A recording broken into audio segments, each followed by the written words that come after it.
chain on her necklace snapped. The gold cameo that had once belonged to her grandmother lay glittering in a smear of dying, late afternoon sunlight. But her killer just kept tugging at her ankles, oblivious to the little scrap of a clue he'd left behind.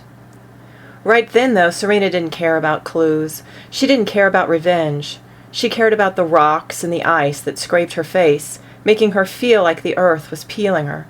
She cared about the way her flesh still felt as though it belonged to her. She cared about her killer's plans. The siren circled closer. Her killer tried to increase his pace, succeeding only in losing his grip on her ankles. He growled angrily, then flipped her over, letting her face turn toward the sky, allowing the needle-sharp rain to hit her eyes, some drops dancing against the whites and bouncing off again. Others stabbed her pupils, her irises, like stick pins on a bulletin board. He gripped one arm and one leg and tugged again. His foot caught on the edge of her black, peculiar high cardigan, ripping the pocket. He staggered, swearing under his breath, but he quickly steadied himself, tightened his grip, and grunted as he heaved her another step. A new terror grabbed hold of Serena. The woods, she thought, the words like venom in her skull. He's going to dump me in the woods. Overgrown thickets dotted the entirety of Peculiar, Missouri. Undeveloped, unpaved patches filled with underbrush stood out behind the town's only gas station and to the side of the Peculiar Cemetery. They lined the highways leading into and out of the city limits. Bigger wooded patches separated individual homes.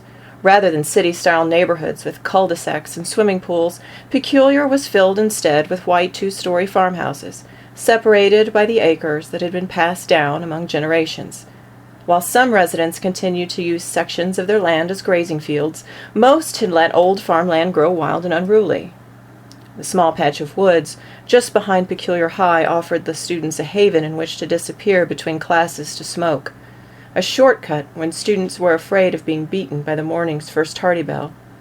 The patch behind the school was a hangout, an escape, a secret special place for everyone at Peculiar High, except for Serena. Just looking at a dense patch of trees had drawn goosebumps across her skin ever since she'd gotten lost, barely 4 years old, in the woods behind her house.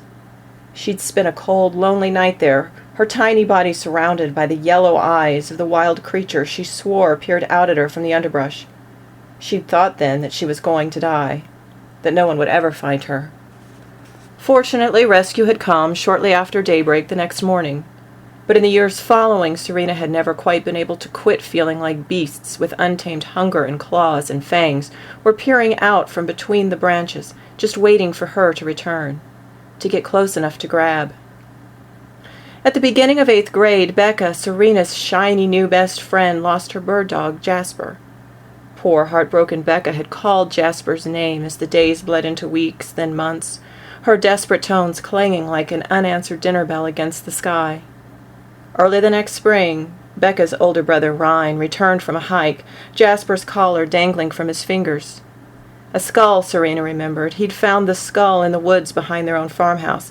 Jasper had been killed by some wild Missouri creature, a bobcat maybe, a wolf, killed and dismembered by the very creature Serena had sworn she'd seen peering out at her when she was 4, from in between the overgrown branches, and carried off in pieces by other animals. Now, Serena predicted, her killer would drag her through the small patch of trees behind the school, across the dirt road, and into the thick, wild woods behind the closest farmhouse. He would dump her there, in a patch of land that had been allowed to grow wild for nearly 2 generations, and let nature take its course.